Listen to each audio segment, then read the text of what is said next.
Hello, Sober on Purpose family. I have a great guest with us today, Paul Zolman. And one of the things we're working on right now is helping things go right. And a big question that I get asked is, what do we tell the kids? So Paul's going to talk about some areas and some resources he has in that area. But first, we want to talk about love. And Paul's childhood experience was the opposite of that. It was very austere, and he formed a real distaste inside himself. And he eventually searched for something that would transform his life of anger to loving everyone. And that included a family of growing up with abuse, physical touch, and that it just was dysregulation happening. So I'm going to turn it over to him and let him tell you how he straightened out his twisted beliefs and set himself up for a better life by shifting paradigms. Thank you, Tanya. Thank you for inviting me to be on your podcast as well. I want to start just telling my story a little bit by telling a little bit about my grandfather. My grandfather was born in Indiana, and he married, had 9 children in Indiana. After that 9th child, though, his wife, maybe from complications of childbirth, we don't really know, but she suddenly passed away. He was absolutely distraught about that and decided to sell the farm. He sold all the equipment and everything, had an auction. When everybody came to that auction, he also said, would you like this child?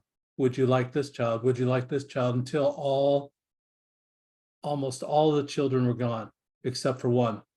Benjamin was one, and he moved to Montana after the sale.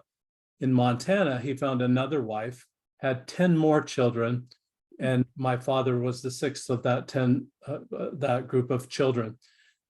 When my father was 10 years old, that grandfather passed away.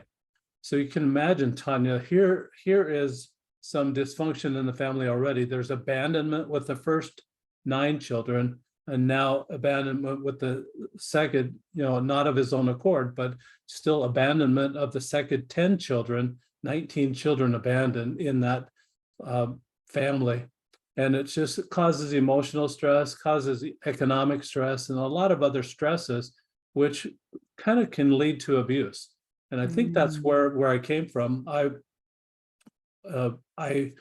number 10 of 11 children of my father, and I'm kind of call myself the tithing child, because I tried to do the things that were right. And in fact, it was so prevalent that I wanted to do the right thing, because I did not want to get spanked. I did not want to do bad things that would get me in trouble. I remember one time being spanked, and I was black and blue actually on my backside for more than 3 weeks.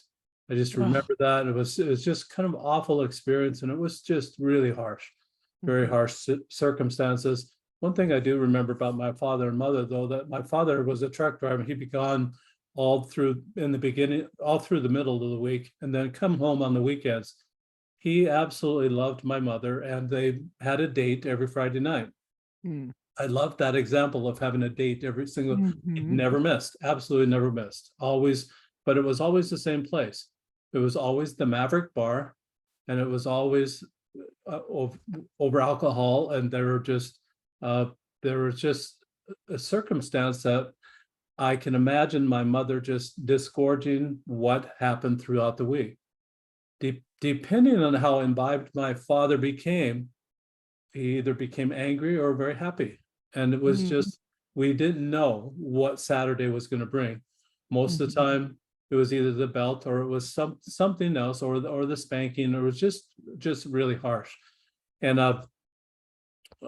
it was just, I wanted to be good. I wanted to be a good kid. In fact, I wanted to be so good and follow the rules so much that when I took that interest test in high school that you take of what would be the best job for you, I was so strict about doing the rules that they said I would be a great IRS agent. and so I would have an opportunity to actually to tell people about the rules and how help them keep the rules, and it was just passing it on. that if you don't keep the rules, you're going to get penalized. And just Mm. that type of attitude, and apparently really pronounced with that interest test. I wanted to be the person that helped other people keep the rules. I've kind of let go of that. I really did not want to be an IRS agent, didn't want to go that career path at all. But that was kind of the circumstance of where I was raised. So a lot of people in child abuse situations, they have to move out to even get out of the situation. And that's kind of what I did at age 17. I was just finished my junior year of high school. I moved in with my brother, and finished my senior year on the road.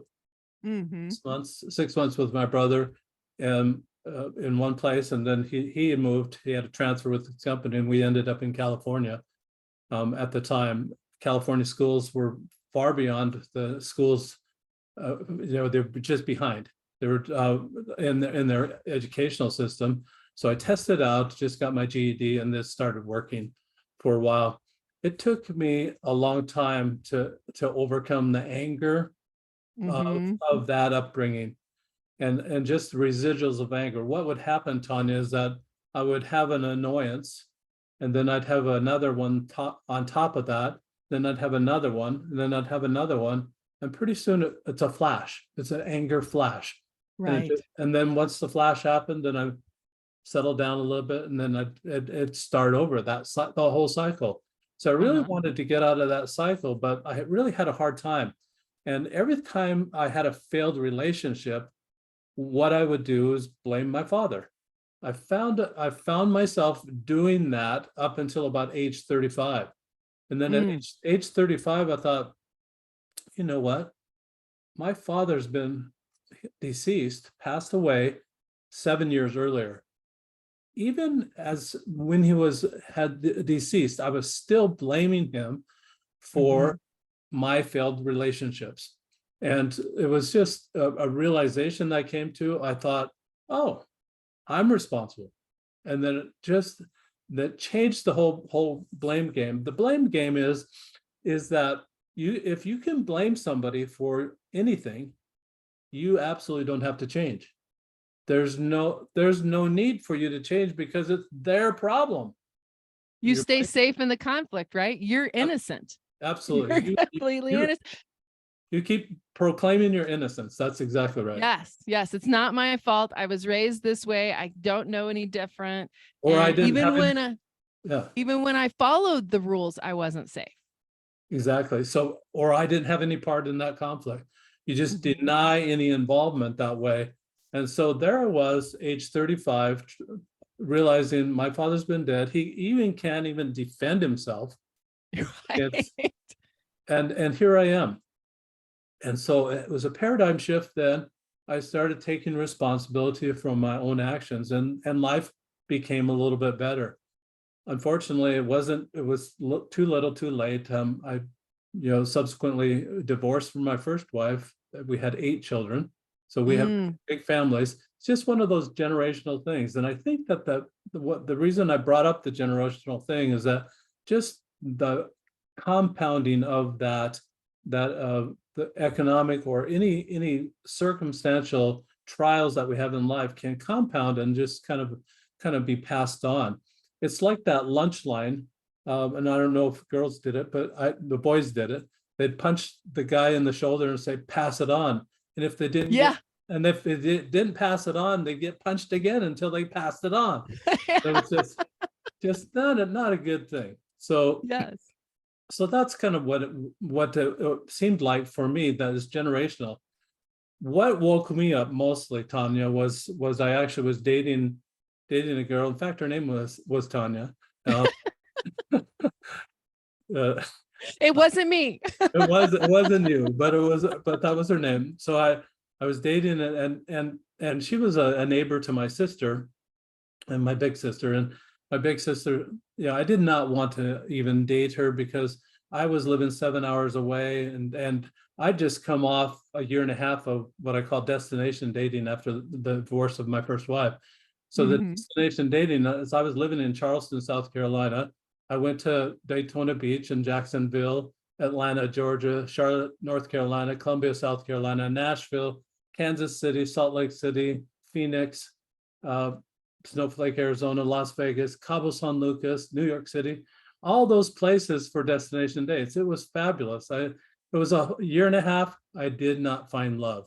So when you're, Well, but you were looking in areas where, if I may say so, because I've done that myself, where there wasn't really a commitment to be had. You were keeping them at a distance because they were at a distance. This wasn't somebody who knew your friends, who knew you, who was there with you all the time. You could be super Paul for the weekend, right? That's right. Anybody can do it for a short period of time. That's right. Yes, we can all put on our best, our best face, our best clothes, and be the person that other person needs us to be. For a moment, yeah. It does, and the true self comes out eventually. So here I am, 7 hours away. My sister's just begging me on the phone. She's thinking I'm lonely because I am single at the time, and maybe I was lonely. I was denying that too, but just I did not want to do it. And she says, "Oh, come on, and you got to do what big sister says." So I started corresponding with her. Most of it was through Messenger or email or that sort of thing. And so it was just really light, but we really got to know each other, I thought, and it was just fun. So I started coming up, leaving at 5 o'clock. I was in Phoenix, and leaving at 5 o'clock in the afternoon, and getting there at midnight, leaving on Sunday night at 5 at night, getting back to Phoenix by midnight. And it was just a situation that it was fun for a while. And then I ended up moving up to where my sister was. And in that situation, though, came to a point that we were so close. I was so close to the neighbor, Tanya, that I wanted to take her for Big Brother approval. And Big Brother's 300 miles north. When I went in there for Big Brother approval, my sister-in-law pulls her aside and says point blank, "The only emotion that the Zolman family learned growing up was anger." Of course, I denied it. I said, then it made me mad. And I thought, it did, because that's the emotion you've got. That's right. That's where I was supposed to go. It was right. It was almost like knee-jerk reaction that there was no thinking, but it was just made me mad. Just that, it was that flash.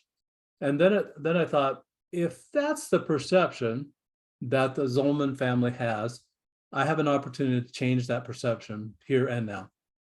Wow. So I started reading the color code. I started reading the 5 love languages, and I read the 5 love languages 4 or 5 times. After that 4 or 5 times, I could not tell you what the 5 love languages were, but I liked the principles. I thought the principles really rang true to me. I didn't get the book because I didn't understand the direction. And that was the hardest part for me. Is it, do I give it away, or is it what I want to come my way? I thought that's crazy. Why? I don't have any control over bidding love to come my way. So I thought this really has to be made a little bit more clear, more directional. And so I thought, I'm a bad guesser. So if I'm supposed to guess what your love language is and cater to that, right? Yeah, I grew up in an abusive home. I knew that wasn't love, but that didn't sound like love either. Guessing what somebody's love language was and catering to that sound more like manipulation or a duty or something more like that.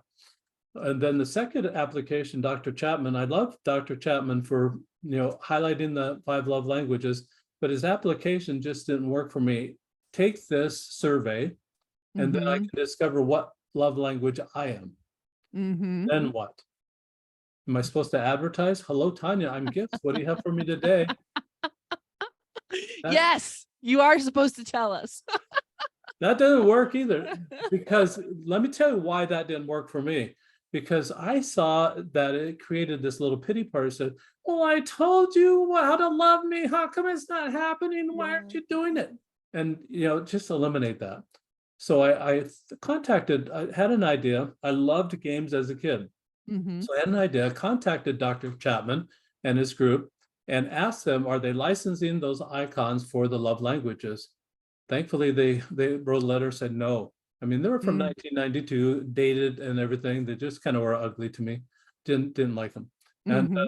so I thought, I'm going to go talk to an intellectual property attorney, a copyright attorney, and find out a little bit about this. What I found out was theory is not copyrightable, but Mm, application is. uh-huh. So what that gave me is permission to make my own icons and make it into a game.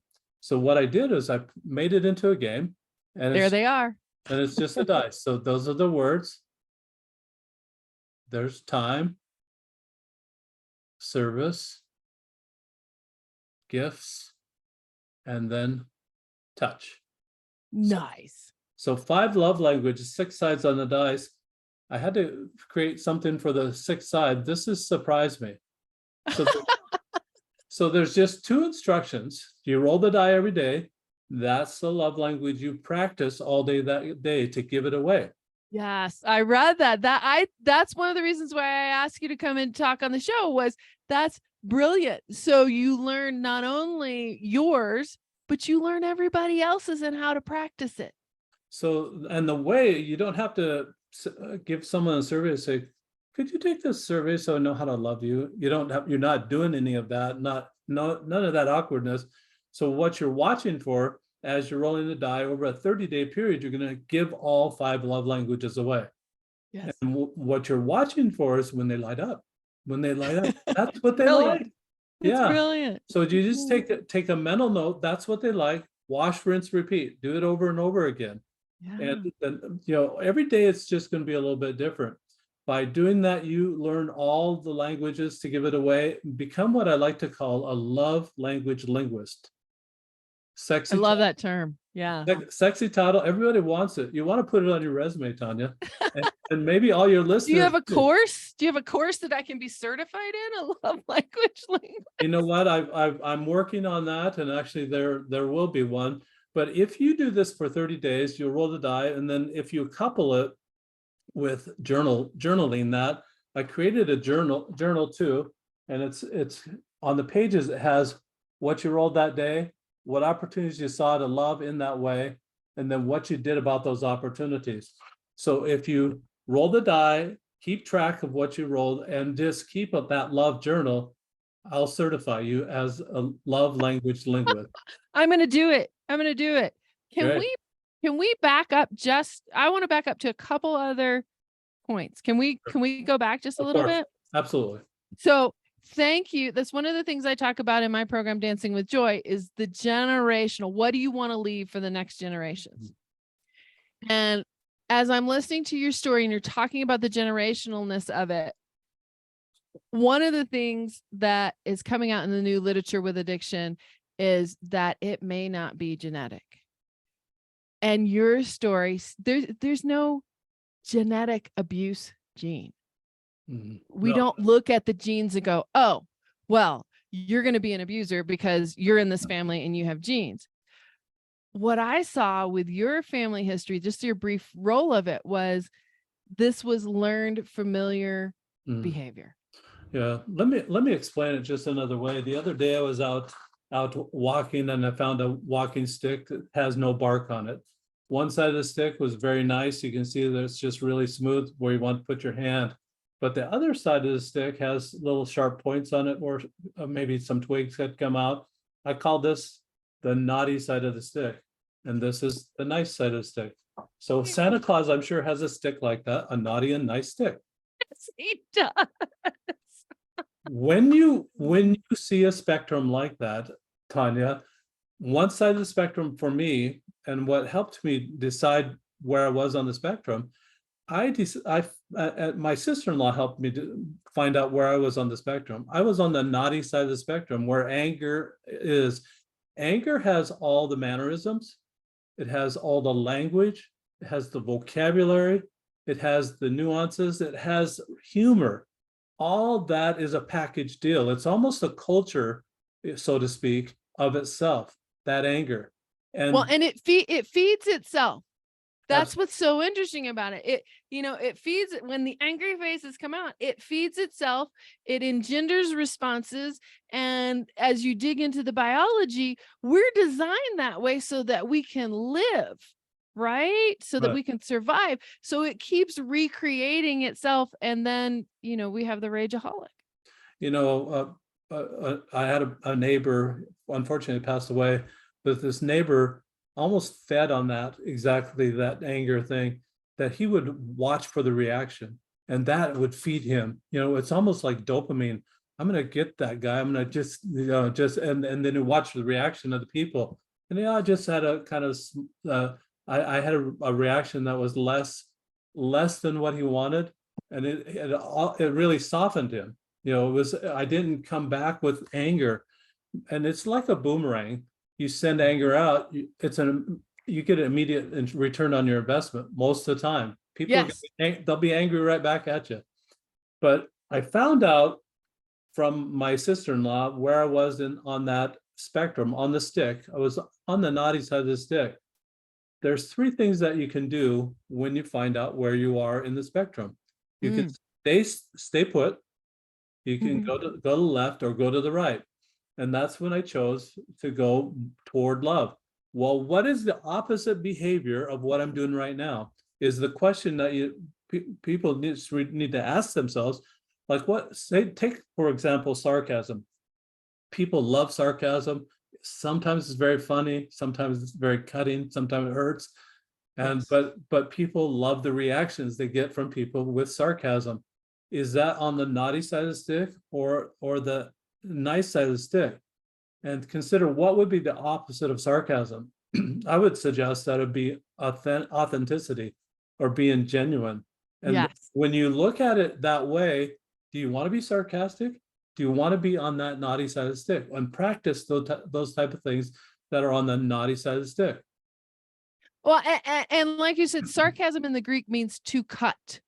So the design is to cut someone, or what we often see is the self-effacing stuff where you're cutting yourself as well. The question when we put it in a generational is, what are you teaching the next generation and the next generation and the next generation? And then what I've seen happen in couples is it starts as fun and games, but somewhere in there, something gets said that really lands. And then it's like a splinter. It sits in there and it festers and it festers and it festers. So like you're saying, do you want to be on that naughty side of the stick? Because it's your choice. It really kind of is. Some people don't understand that they're making that choice. So, and I would say my father probably fit into that category, that you just don't know what you don't know. He didn't realize that he was training a class of abusers. He was training his children also to abuse, or training them to be sarcastic, or training them to have that set of culture, that the traits of that culture, by just passing it on the way he did. And I think a lot of people that do that don't even think about what they're doing. It's just a knee-jerk reaction. It's that flash that I'm talking about, that it just happens. So go ahead. And I liked what you said about this commitment to the date on Friday night. There's so much in there that he committed, that he was there for her. And your guess is so astute on, she probably, I could think of a couple things, and we'll never know because it was a private time between them, but she needed to connect back with him and have his support and keep him around, because I'm assuming that she was economically dependent on him too. Absolutely. That's part of it. But she probably also loved him and wanted to be with him and share this experience. And she also needed the release of letting go what had happened all the week. He wanted to connect back with her. So he's listening to her, and they are feeding each other in this collusion space. Did she realize it was causing these things that she probably didn't care for? Probably not. Yeah. The need for the connection was so dynamic. And that's what we see with often women caring for their addicted loved ones, is they will do things that maybe don't cause the outcomes they want because They they want need the connection. connection Absolutely. so much. And it also, it seems, and tell me if I'm wrong, it also seems like that your wanting to be good was it to develop that connection, to say, hey, look at me, you were number 10, I'm number 10, but look at me, I can be the one that you can really lean on, and I'll be the good person, and this will all be okay.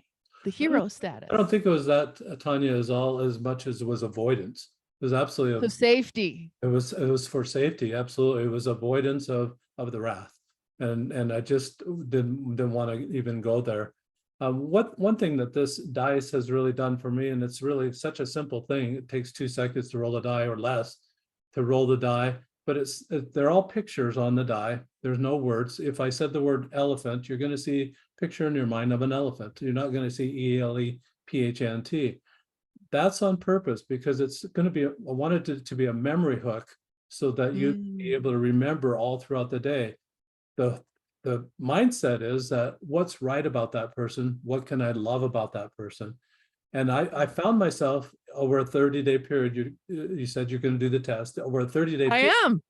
For a 30-day period, what happens is that you become so busy with that, so busy watching for opportunities to love, so busy watching for what's good about people, you forget that, oh, they have faults too. And you don't ever go down that say, what's wrong with that person? Or go down that critical route. There's enough critics in the world. We don't need 1 or 2 more. We don't, absolutely don't. So, but we need more people that will send out the love, light people up, uplift them, help them have a better day. And that's what this is all about.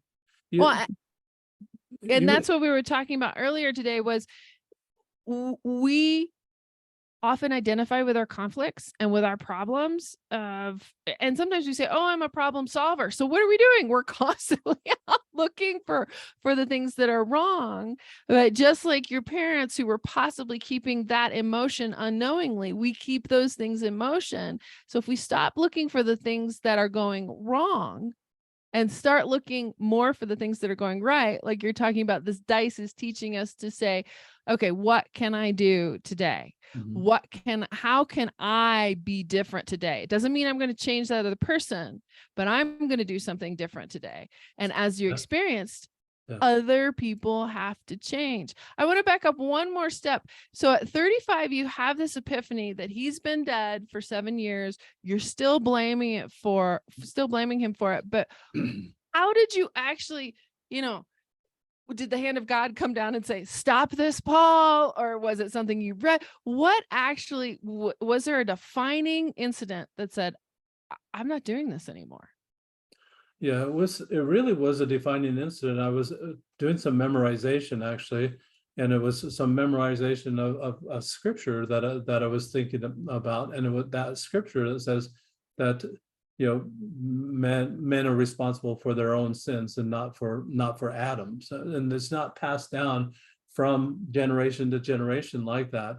And it just hit me that, oh, I'm not responsible for my father's sin, and he's not responsible for mine. I'm really responsible for my own. So it was that epiphany that I'm responsible for anything bad that happens in my life. I really am. I can make the choices what I'm going to do, whether it's on the naughty side of the stick or the nice side of the stick.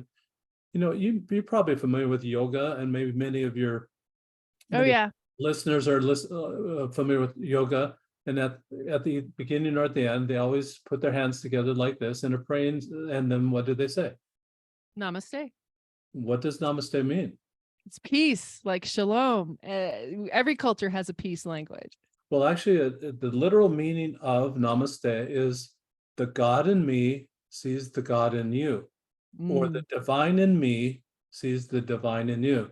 This is what that's all about. It's just watching for the good in other people. And namaste is it's just had a lot more meaning to me since I started with this, because it's exactly what I'm trying to do. We're trying to see the good in other people, the divine in other people, and manifest it to them. Sometimes they don't even see it themselves. And so when you say it, that's when they light up. So, oh, I didn't even know that I was doing that. And it's just, Mhm. it bonds the friendship. It's an endearing moment when you recognize it for them, what they don't even recognize themselves. Absolutely. I was just talking about that earlier today, the Martin Buber concept of I, it, I, thou. So if we put people in a pejorative of an it, if we see them as something to use to get somewhere, An or object. an Right, right, objectification of them, right. then we're not going to see any purpose or humanness in them. And I love how you're talking about namaste. And that's a new pickup for me of I recognize the divine in you, you recognize the divine in me, and we see each other as people. So Right. it's much harder to be abusive, ugly, nasty if this is a person rather than an object. Absolutely, Tanya. One thing I want to note the picture behind me, that this is a sunrise on a lake in Utah, and several years ago I had a candy route that I did. It was a driving candy route. I got up before sunrise and came home after sunset. So had a lot of windshield time. I saw a lot of sunrises and sunsets, and I had an epiphany that the very best sunrises and the very best sunsets all have clouds. Everybody has, Yeah. everybody, so everybody has problems in their life, but in the end, all the clouds is what's going to make a beautiful sunset of our life. It's really the solving of those problems and then the light that manifests through those problems, the light that we find, the adversity that we have, that will strengthen us and really make it for a beautiful life. That's amazing. I was just watching one last night. We had gone to theater in the botanical gardens. So the theater was community, reasonable, enjoyable. It was Peter Pan, a story we all knew. What made it idyllic was being in the botanical gardens. Hmm. And as we're coming home, the sunset was amazing. And it was amazing because it was full of clouds. There you go. It wasn't amazing because the sky was clear. The play wasn't amazing because it was perfectly done and perfectly mic'd and the sets were perfect and all the costumes were right. It was amazing because you could see the humanness, you could enjoy the atmosphere, you could be present with all these people doing something together and enjoying what was imperfect. So as you are designing this game, coming to a place with this, what are you talking through with yourself and your relationships with your own children, with your brothers and sisters? How are you doing? Because you did a major shift. You grew up in an environment that was not conducive to being the person you are today. So being number 10 of 11 children, obviously I'm on the younger end of the rest of my siblings. And some of my siblings had, in many ways of their own life, done their own transformation. And I wondered how they did it. They didn't know how they did it. It just happened. And they really didn't chart their own course. But what I found, and I think you alluded to it at the beginning, is what we focus on. And I found that it's like a magnifying glass, that if you put a magnifying glass over something, it's going to enlarge it. If you want to Mhm. magnify the faults of another person, that's a boomerang that's coming right back. They're going to look at your faults and is that what you really want? But if you put the magnifying glass on the good parts of that person, what good they have, that's going to enlarge. It's going to enlarge it in them. It's going to enlarge it in you. Your vision of them, you see them again as a person. You see them as someone with great potential. And I think that for me, holding on to those thoughts, that's the self-talk that I'm talking about. That's what actually gives you the paradigm shift. That's what gives you that mindset change, that there's good in everyone. Watch for the good. And you're not focused on the bad, because the bad's going to annoy you, and it's going to Yes. they're going to stack up, and you're going to flash. You're going to go down that route again. Stop it. You just have to stop. Quit focusing on what people are doing that you think is wrong. It's your judgment. It's your criticism. It's all subjective. it's how you see things. But watch for the good, and then just make that the subjection that you do. You're subjecting it to the good that you see in other people, and it's also subjective, but it could help someone. It could lift them up. It could help them have the best day ever. So this game is not only designed for adults, but it's designed for kiddos too. How do you suggest that parents, it's also a way to create that home, that safe, loving, enjoyable home. How do you suggest parents work with their kids around this? They can do it a couple of different ways. They can roll it as a family if they get together as a family, or they could roll it individually. I had a family that was rolling it. They were rolling it as a family, but they each did it individually. And there were 5 children. The youngest was 4 years old, and he rolled one day. He rolled physical touch, and he's jumping up and down and pumping his fist and saying, "Yes, physical touch, physical touch," and then immediately went and beat up on his brothers. And so the mother's trying to suppress all this laughter. And right. This is a perfect teaching moment. She sees it. Right. He seizes the day and said, "No, this is appropriate physical touch would be high five, fist bump, and those type of things." She was teaching him what appropriate physical touch. So they understand it. And like I said before, these are pictures. So absolutely a 4-year-old can understand it. A 3-year-old can understand it. Even a 2-year-old could understand what the pictures mean, but they have to be taught what the pictures mean, just like they have to be taught anything else. They're just taught what the pictures, they quickly grasp it. They quickly understand, oh, this is going to help somebody have a good day. This is going to help me have a better day, because there's something about helping other people have a good day. It gives you such a good feeling inside that you did something to lift someone else. You're not cutting them. You're not, don't have that sarcasm. You're not doing that. You're not going there. You're just helping them have a better day.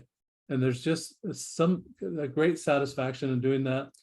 It's actually a kind of a loving feeling that you have by doing that. You are trying to send love out, and it just improves your vision, so that when you see it coming your way, it may not be your primary love language, but it's over here.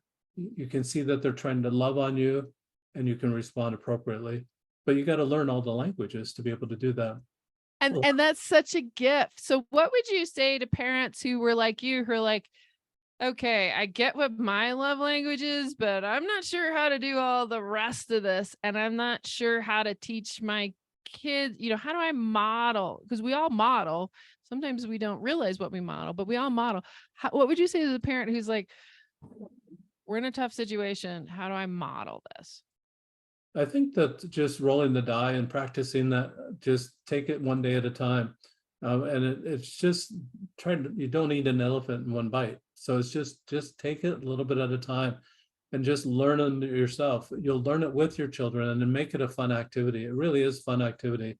I would suggest, and even in a school system, if a class would roll the die at the beginning of the day, I think that they should report at the end of the day. They absolutely should take that last 10 to 15 minutes, make that journal entry of what they rolled, opportunities they saw to love in that way that day, what they did about those opportunities in the classroom all day. That self-accountability is going to change the whole behavior system within a school system.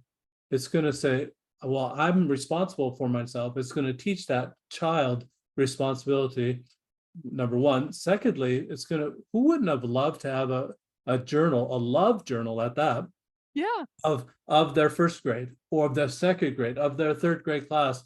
And I think it really would only work up to maybe 5th or 6th grade, because after that they start changing classes, and they don't have them at the end of the day, so there's not that reporting.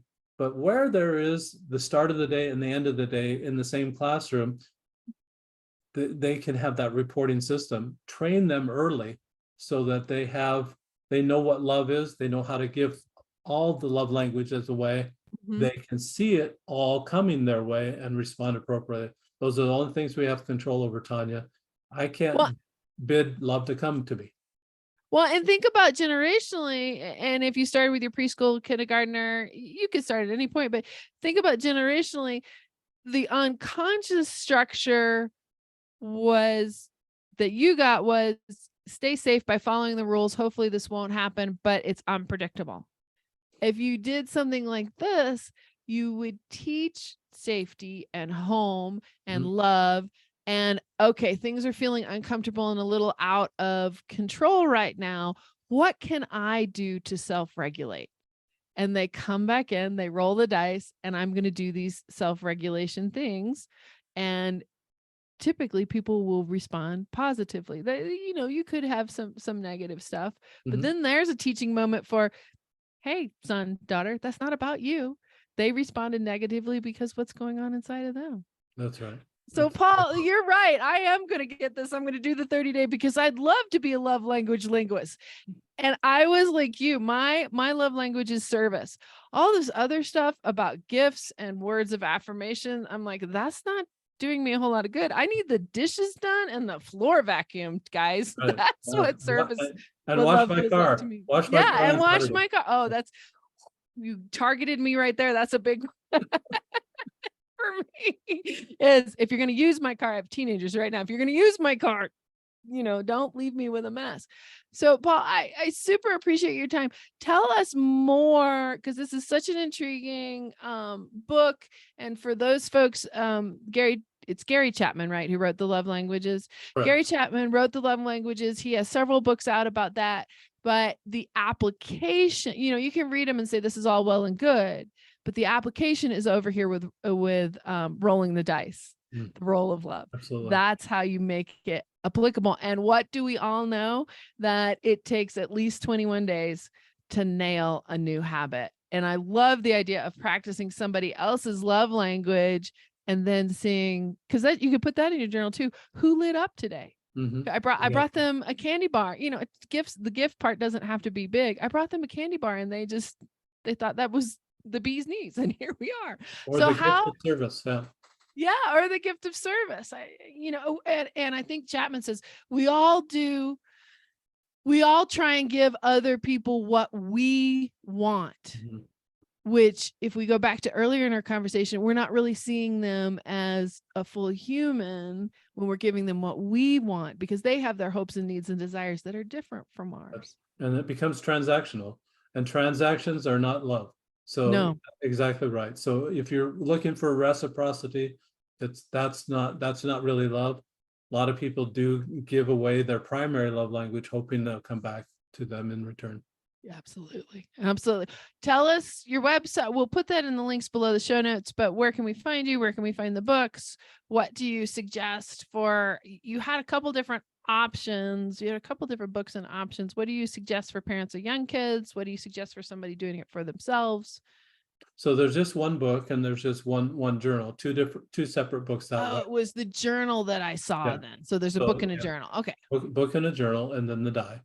So you can find that all on my website, rolloflove.com, and it's ROLE. Again, that changes you within. I did a play on words because you ROLL, the die outside of you. So you're rolling the die outside, you're changing within on the inside, rolloflove.com. If you want this, and many of your podcast listeners may like it, an Audible version, the Audible version is available. But you want to put my name in on Amazon. If you type in Roll of Love or Love Anything, you're going to get a million hits of everybody else's flavor of love, and you're not gonna find it. It's going to be like a needle in a haystack. So just type in my name, Paul Zolman, or just Zolman. You'll be able to find the book and then the Audible version of the book on Amazon. Fantastic. And it sounds like you really want the journal. That's the piece that makes the change. It is. You'll want to record, and if you're not the journaling type, though, you still can do this, and you still can make it happen. Just keep rolling the die. But I'd recommend the book and the die for that type of person. You'll want some suggestions. You'll want to figure out and sort out each love language that way, so that you'll know what to do on that day.